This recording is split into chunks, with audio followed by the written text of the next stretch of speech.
Chucky, my friend. Ooh, you mean like Chucky? Oh yeah, just like Chucky. Dada, I think we both lucky. Damn. Hi guys, I'm so excited for you to be here with us today. I'm so excited you guys joined our podcast. I'm here with Regina Silas, Aldean Otto, David Kennedy, and Dexter Lewis. Here we're going to talk about everything we're doing in the Miami community right now. We're going to talk about the foundation that's doing stuff for the community. We're going to talk about financial literacy. We're going to talk a little bit of politics. We're going to talk a little bit about business credit. All this information is going to come to you, which I'm so excited for, because everybody in the Black community do not know about all this information. Even me, myself, who doesn't really know about anything, is excited to hear all this information coming from us, from these guys. So welcome everybody. So first we're going to start off with the JBS Foundation. Regina, can you tell us a little bit about your foundation? Yes, the JBS Foundation is in honor of my late grandfather. He was a civil rights activist in Miami-Dade County. He was the first Black police officer on motorcycle for Miami-Dade County. He started the first Black union in Miami-Dade County. He sued Miami-Dade County for racism and discrimination and won. He held the first ever conference given on a Black male in the history of the state of Florida. Through the foundation, my underlying goals and objectives are minority entrepreneurship, community and economic development, building out sustainability in minority communities, creating equity and wealth for Black and minority business owners. I specialize in urban agriculture and commercial scale food production. So one of the things that Regina Company does is Regina informed me on is basically like food banks, and I forgot what the other thing was called, Regina. It's basically the shared space for the kitchen. But first, before we get into that part, I want Regina to basically tell you about really what is a food bank and what does the food bank bring to the community. A food bank is a location that supplies food for the community for free. There's different food banks throughout the Miami-Dade County as well as Broward County and throughout the United States that's supplying food through COVID-19. You see the lines all the way around the corner on the news, but all of the food is being outsourced through other places and being hauled in through trucks. My goal is to grow food in the community, fresh, locally grown food, to be able to supply food for food insecurity as well as food deserts. A food bank will supply all of the food to our community locally grown, helping our local farmers as well. So basically what that is that basically you can either have a community garden to where basically we're growing fresh produce to where people can come in and get this produce for free, or basically the food bank will hold canned goods or anything you need to basically come in for the community, which is, I believe, totally awesome, which I never knew existed. And from a person that's coming from Detroit, I definitely never knew any of this existed. That's why I'm so happy that basically we're bringing all of this to you guys. And you know, branching off, Regina and Al is working together on a lot of stuff to bring to Miami. And can you guys basically tell me about basically from your foundation to the financial literacy and how you guys kind of like brought this all in together on how this can work? My underlying goal and objective is to be able to help minority business owners create equity and wealth. So through equity and wealth, Aldean have two businesses called Financial Literacy, Forever Good Credit, as well as National Tax Preparers. So we came together and aligned everything to be able to help the business owners pivot and grow so they can be able to grow wealth. So I'm gonna let Aldean tell you a little bit about his companies so he can elaborate. Sure. So I gotta correct her real quick, right? So, Go ahead. So she said 2. David, where we at? 4. Right? Go ahead. So we nice with it. And so you know what? Tell the us other where day we somebody at told me with I was too humble with this, and so I really gotta let people know what it is. So it's not 2, it's 4. But Regina, she got a great heart. That's my ace. And trust me, we're rocking together for, can we say forever? Forever, ever. Forever, right? So how I got involved in the foundation is I am a business owner. I've owned several businesses. As I just stated, 4, right? 4, yes, we love it though. Right. We love it though. So I'll tell you a little bit about what I'm involved in. I have an accounting firm. I have a credit repair company that focuses on not only individual credit repair, but also business credit building and funding. So we help you not only build your business credit, but we get you the funding, we get you the money that you need to run and operate your own business, right? Aside from that, with my amazing attorney David in the back, and I'm sure he's gonna elaborate on how great he is. But he's helped me structure a couple of deals, including one farm out in California where we'll focus on not only cannabis and getting involved in that industry early, but also growing and doing exactly what Regina wanted to do, which is focused on bringing farm to the community. So it's growing vegetables and fresh foods and delivering it directly to the community.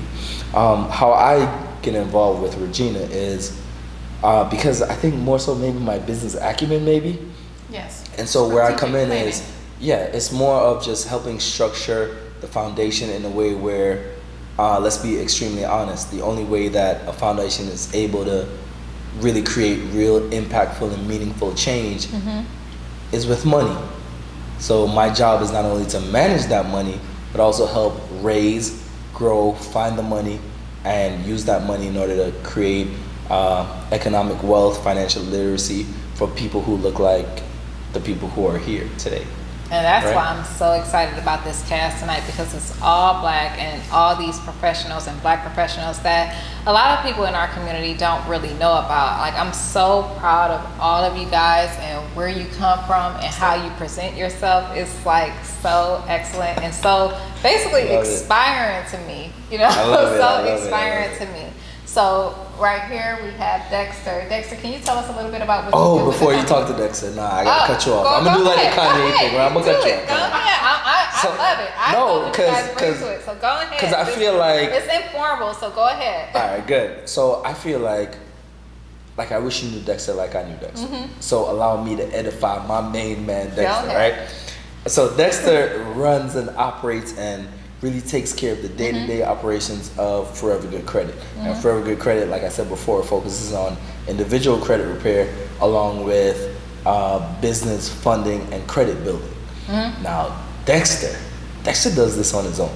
I mean, he might have one or two people, processors, but he really runs this operation. So allow me to really speak highly of this dude. Yeah, go ahead. Allow me to introduce Dexter Lewis, the main event, right? And what he does is he brings so much passion and joy to what he does.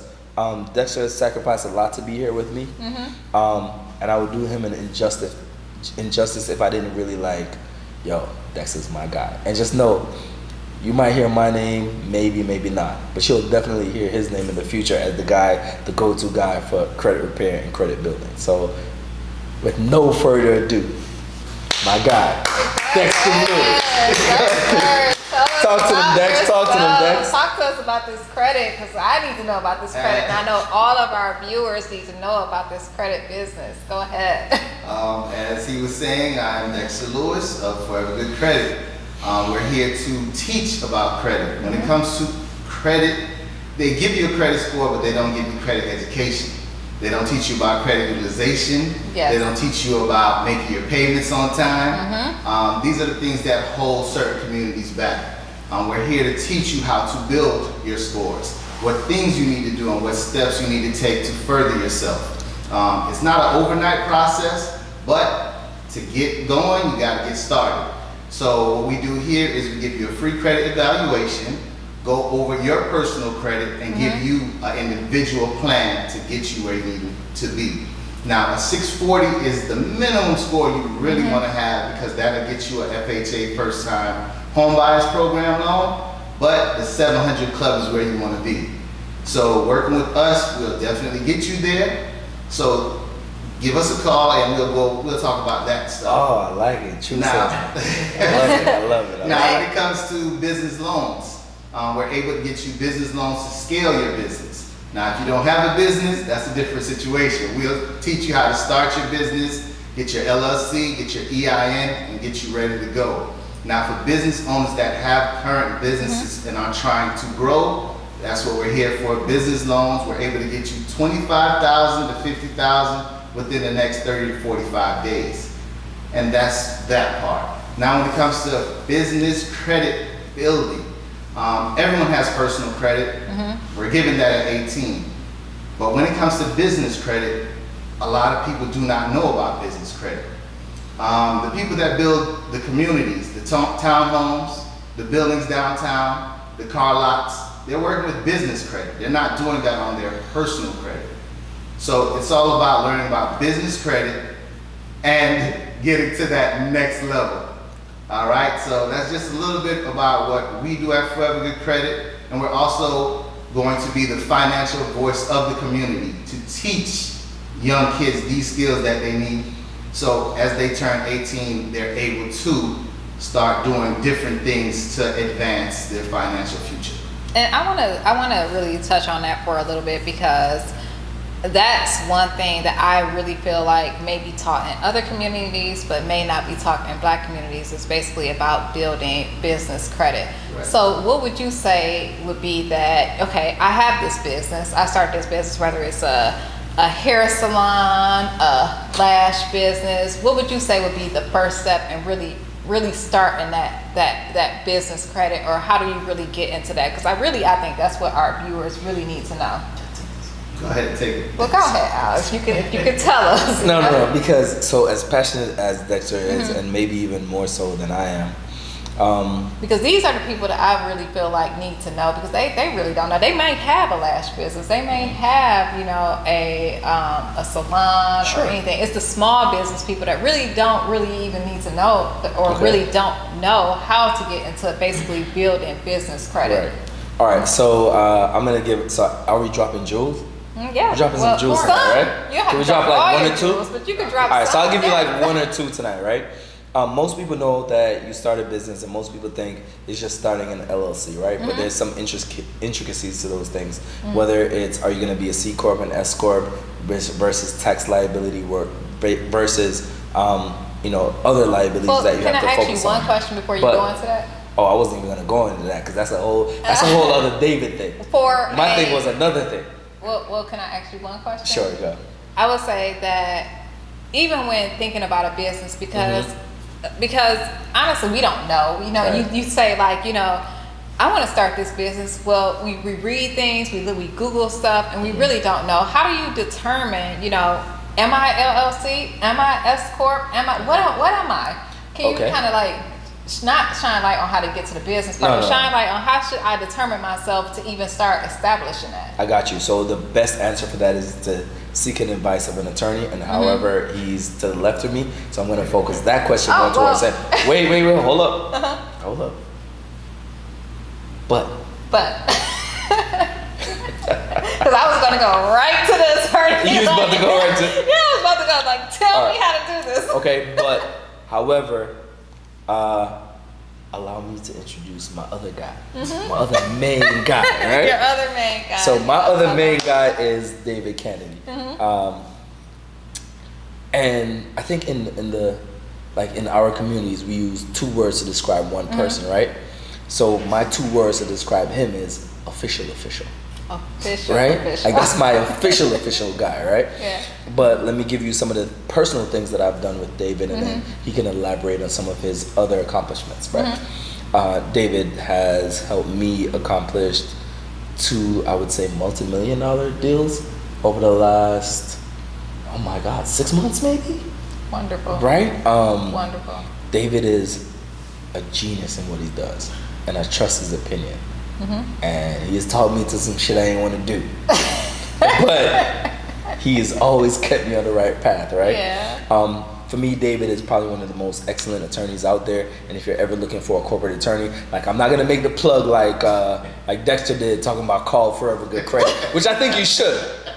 But I'm gonna tell you to call David, because he's definitely that corporate attorney that you need. However, allow me to introduce David, one of the most amazing dudes I know, and let him elaborate a little bit on how to get that. Yeah. How to decide what entity to create. That's what I really need education on, or even our viewers need education on, because maybe we're just starting our lash business, or I own a beauty salon, or basically I'm starting a consulting company. Most people start with, I know when I have had a couple of ownership, and I've always started with an LLC, because that's what people told me to do. But how do you really determine what you should be? So first off, I want to say, Al, you're going to get that 10%.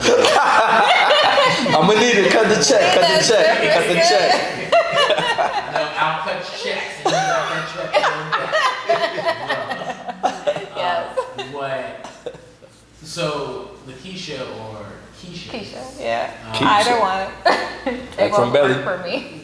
The question she was asking was surrounding choice of entity. So you have everything from sole proprietorship to a partnership, LLC, a corporation. Corporation breaks down into two corporations. S Corp versus C Corp. S Corp is pass-through taxation similar to an LLC, or you have a C Corp, which is double taxation. These are the things with regards to tax in which you need to consult an attorney. Understanding the type of business that you have as well. But fundamentally, getting a business started, when you're talking about generational wealth, building economics within your community, there are fundamental places people start.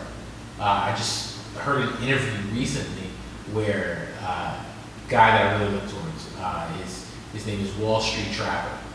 He's from New Orleans.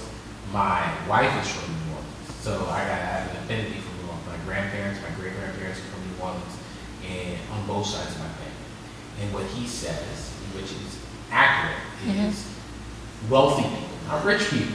As Chris Rock says, Shaq is rich, but the guy who owns the color blue is wealthy. You want to tend towards wealth. What wealthy people do is invest in stocks, start businesses, and own property. Correct. And those are the types of things that Forever Good Credit allows you to leverage your credit. Debt is not necessarily a bad thing if you need debt to get to where you need to be. So leveraging your credit as an avenue to gain debt, to invest into other areas, to pay that debt down and pay that debt back, can be a good thing. But you need to consult attorneys, advisors, accountants, people to direct you in the right area. And Keisha, I appreciate you putting on this interview and really being the point person for this, because it allows us to not only educate people about for-profit or nonprofits. The nonprofit sector is a way for you to, not only as certain people use it as to avoid tax liability, but to give back philanthropically. Hal, which has not been said yet, he's a veteran. He is a military veteran from the United States. Fundamentally, he has a want to give back to our community nationwide, but also locally. Regina is generationally a philanthropist. Her grandfather, to her parents, to her herself, she has given back to the community. Combining the for-profit with the non-profit allows you the ability to leverage what you have, your knowledge, your experience, your economy to get to the next level. But in choice of entity, you need to consult an attorney to really determine what type of entity you need to get to the goal that you want to be in. Okay. One question, which I'm sure, a lot of viewers are probably think it's expensive, or they don't consult an attorney because they try to Google and they think they know what they're doing because they didn't Google and it said that you don't need this, you don't need that, and maybe they just really don't know. Can you just give us a wide range? I don't want you to give me an exact amount of what you may charge, or give us an amount of basically what consulting an attorney for your business. I got this. I don't care who. No. I got this real quick. Because I'm just the innocent I got this real bystander quick. here who really have these questions. It's gonna take me 2 seconds. Go ahead. So listen, most of us, especially we all people think about that this. look like me, enjoy going out on a Friday night or a Saturday night. And consider how much money that we spend at a bar or a fancy restaurant that we like, or a pair of Louis slides, or what else? What else do we like of opulence? Them bottoms. We like all that. The Bottles. the bottles. Oh, you know what? I said them bottoms, as in shoes. Oh, the bottoms. Red bottoms. Okay, the bottoms, right? And but can we go with the bottles? Because Let's you're not go even for really, bottles. you're not But even I'm really. gonna go for bottles for the guys. I'm gonna go with red bottles Okay, for the so girls. right, and for the guys, if you spend the money on the bottles, you're not really paying for the bottles, are you? Because the bottles cost 30, 40, 50 bucks at the liquor store. You're really paying for the sparkles, right? So whatever you go out and you're paying on the sparkles, just know that money's better spent with an attorney such as So Dave. so when you ask me a question like what is an attorney charge or what is an attorney, how much should you anticipate an attorney's going to give you? You need to, you pay for what you get. You pay for it, Okay. yeah.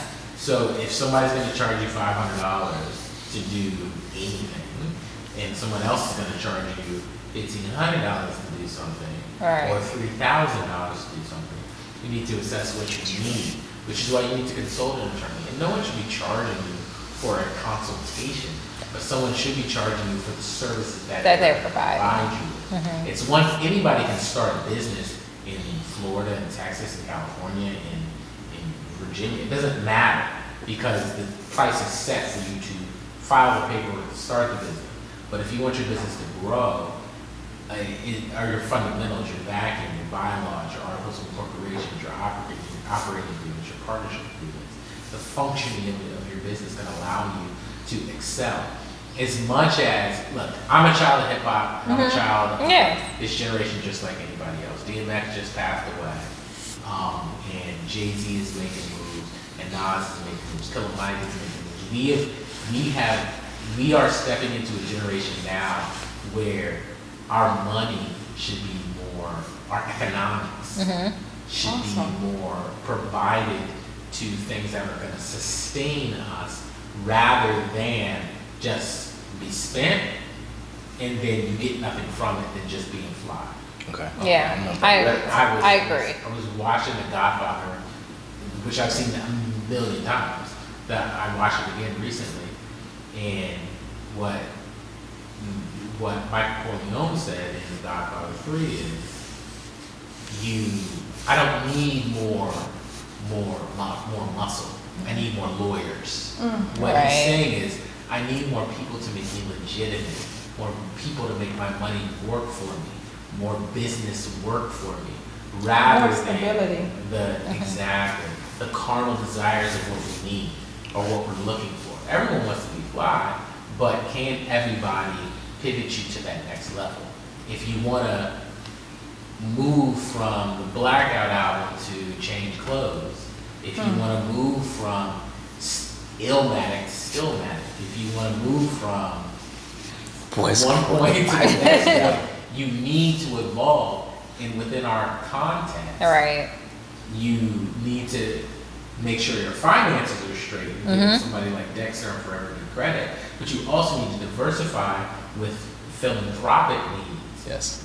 Bill Gates, Microsoft, he has the Bill and Melinda Gates Foundation. He does. Right. Okay, so you need to ensure that not only your money is working for yourself, again, stocks, own a business, and investing in real estate as well, which Al knows all about because Al's involved in all of those things. Right. And I call him Al because he's my man. And I just Right. My close friends call me Not out. Aldi. I'm so But formal, we yeah. ensure that you are able to connect the dots, and that's what's necessary in any industry.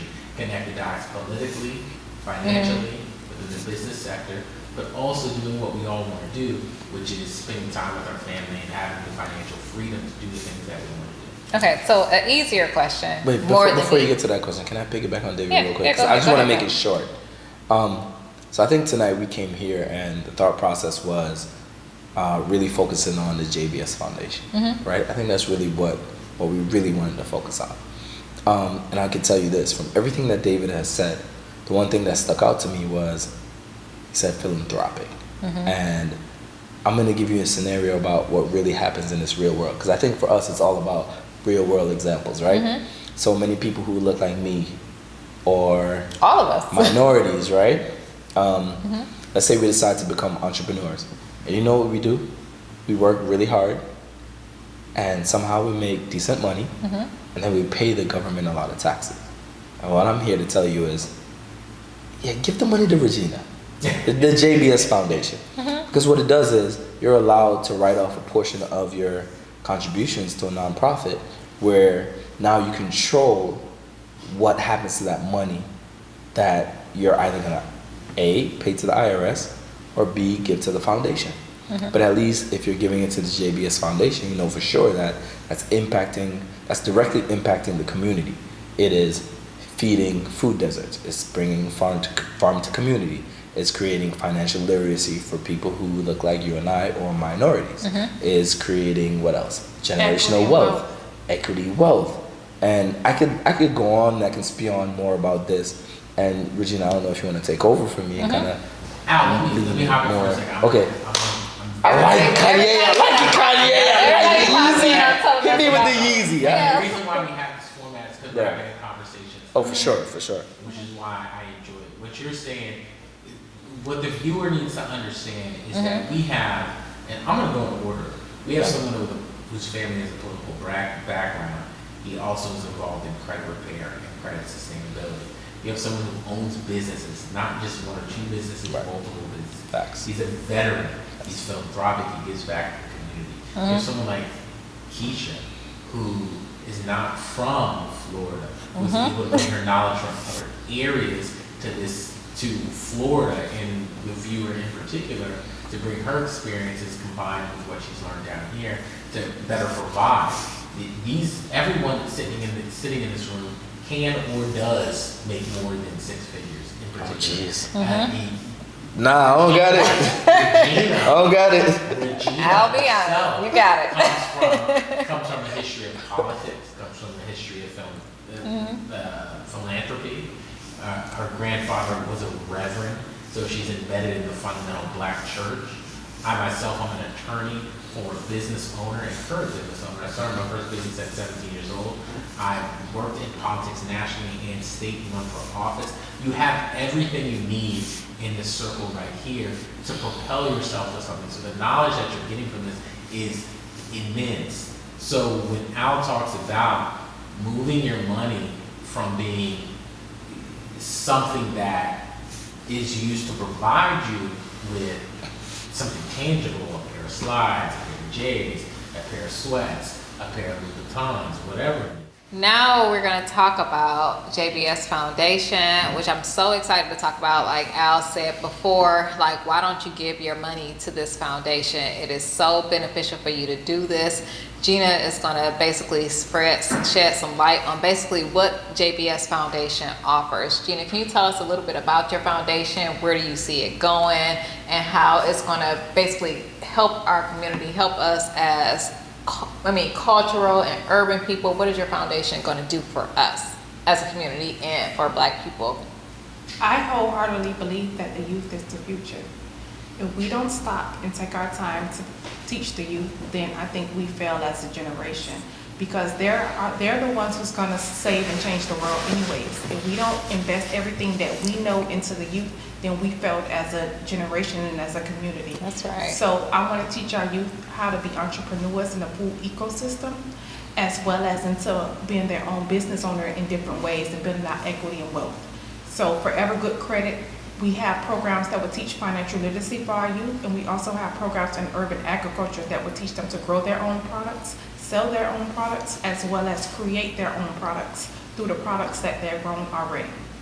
So that's wonderful. Can you just expand a little bit about what type of products we're going to be creating, on how basically your foundation is going to help us get to that level, or what we're going to teach our youth how to do? Because I know, you know, for our community, you're like, well, what can our kids really do? Can you just elaborate a little bit on how you plan to, like, basically structure that on getting that out to our youth and basically helping the community with the youth? yes, we have farm to school models, as well as farm to early child care, as well as farm to community.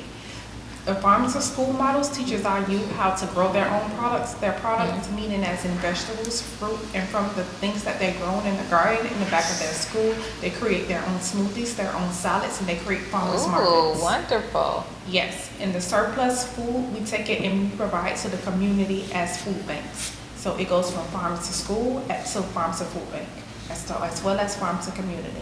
So basically, we're basically getting back to our natural roots. It's basically as Africans saying that back in the day and back before, you know, basically what we grew up into, we used to grow our own food. We used to be 100% natural. Basically, me, I know for myself, you know, our kids and even my 8-year-old daughter don't really know what that's about.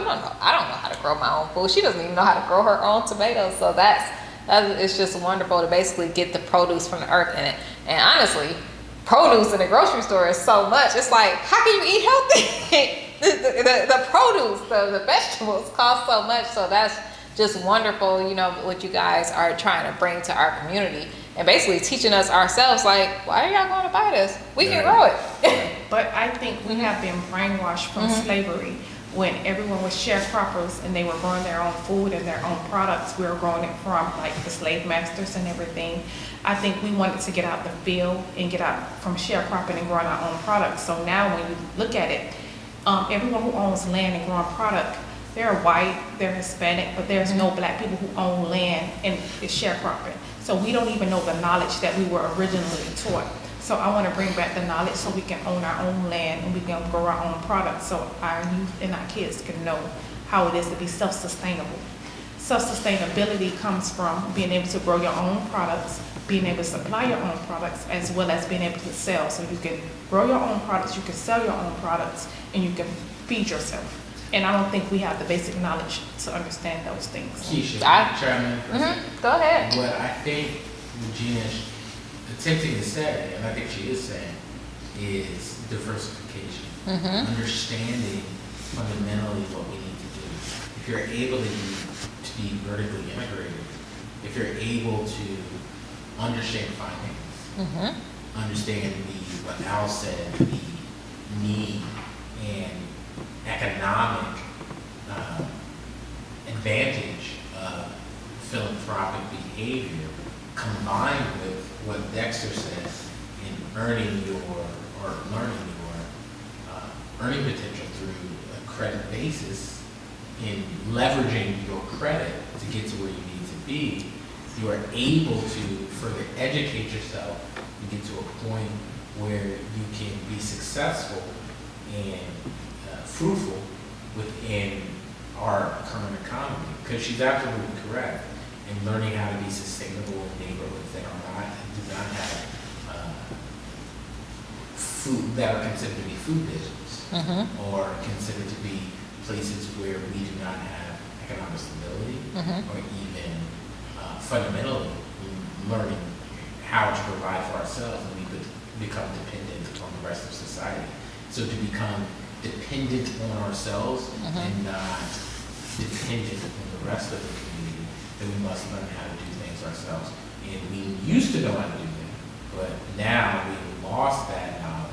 We need to gain it back with also learning the fundamentals of our community. And I agree exactly with what David said, right? So David really ties it together in everything that he just said. But I think the value, right? So we have to look at value when we do these things in terms of the foundation, right? And the foundation, it was created to literally teach the physical attributes of how to actually grow and literally get it into the community, right? And I think my benefit, and hopefully you agree, is learning the business of growing. So you can grow all day, every day, but what about distribution? What about looking at your profit and loss statements? What about your income statements, your balance sheets, knowing what you have in your business and how to operate and run your business? So there's two sides of the coin, right? We have to teach everyone, hey, how to grow your products, what to do with it, how to get it out there, how to make money. But once you make that money, what do you do with it? Well, it's investing. Now we're looking at things like, hey, well, I don't need to come up with $1 million because, you know, people like Dexter with Forever Good Credit, who's going to help you build and grow your business credit, where now you can leverage your credit and get financing from the bank, where you as an individual probably wouldn't be able to do so because maybe someone ruined your credit back in the day. You never know, right? So my thought process is this. This is a great thing that you're doing. It's absolutely amazing, and that's why I signed on board.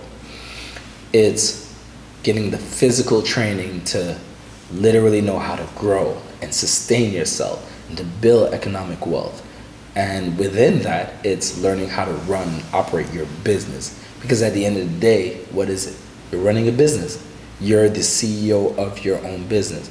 the chief executive officer. You're responsible for everything that goes on within that business, and you're gonna have to make the tough decisions and the tough choices. And what we haven't learned from a long time ago is this is how you make these decisions. These are some of the things that you need to do. And remember, when you become the head, because you're no longer the tail, you're the head. And when you become the head, guess what you have to learn how to do? Teach others. Teach others. And you're also responsible for those other people. So when you're the CEO, and you know, it's so funny, we always see people like on Instagram, right? Oh, I'm the CEO of this, and it'd be like just them by themselves, right? They're not truly responsible for lives. And what you're doing is you're creating a long-term impact on lives. And I'm extremely happy to be a part of that. And David, I hope you're on board, and I know Dexter's on board, and we're ready to rock and roll to make this thing really work. I love what you Yeah. said So just about know. people on Instagram For sure. who are positioning themselves as though they are owners. Everyone wants to be an entrepreneur. For sure. We Exactly. were entrepreneurs before entrepreneurship was cool. Yeah. Okay. Facts. Which is why one of the Facts. should be able to talk. Yeah. So you can own 100% of something that has nothing, Right.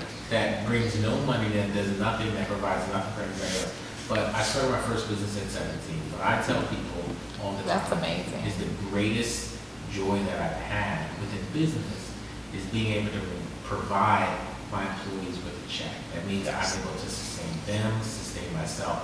Because a lot of times that we know, everyone in this circle knows, that when you are a business owner, you have to pay other people. Sometimes you gotta take the cut. What? You need to. Oh man, bro, you want to talk about taking these L's or what? That's responsibility. Yeah. You need to make payroll. Facts. You are not a part of payroll. No. Your employees, Many the people times. that work with you and for you are part of payroll.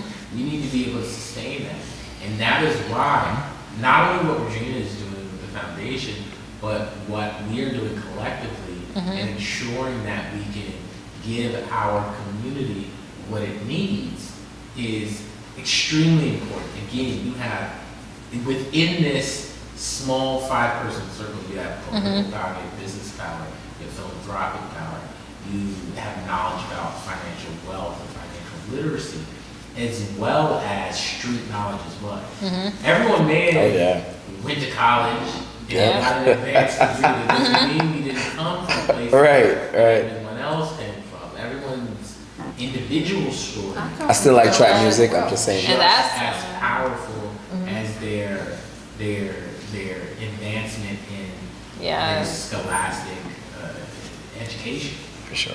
So Al, you hit so many notes that at this point I can't even. So basically, you took a home run. Like you It's- took a home run It's at important. it. It's important, which is why I appreciate Keisha putting this on. Yeah, and I just wanted to touch on that. I like with all of you, it's just inspiring to see what you guys are all doing and coming together and doing, because it's so needed. Especially, I know, going through this pandemic, I was taking so many classes, so many online things. Some was good, some was Right. not worth the money I spent on it. But Right. you know what I'm saying?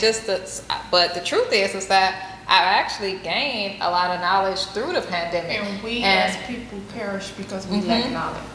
Yes, and that's exactly what I was about to go on to. Is that we've always lacked the knowledge. Like I lack knowledge on growing. Yes. I'm being 100% honest. I can't grow a tomato. I can't even plant a flower. Oh, but guess what? That's but so guess what though? true. Like, but I you being cannot friends do with that. her, guess what's gonna happen? She Yeah. can show you how to grow that tomato. yes. Right? And so And I'm gonna extending that. diverse. Can I diverse? Can I just Go ahead. cut you off real quick? I'm gonna do like the Yeezy. You remember Yeezy did that thing and cut her off? So like, yo, I got you in a second, and we gonna get right back to it.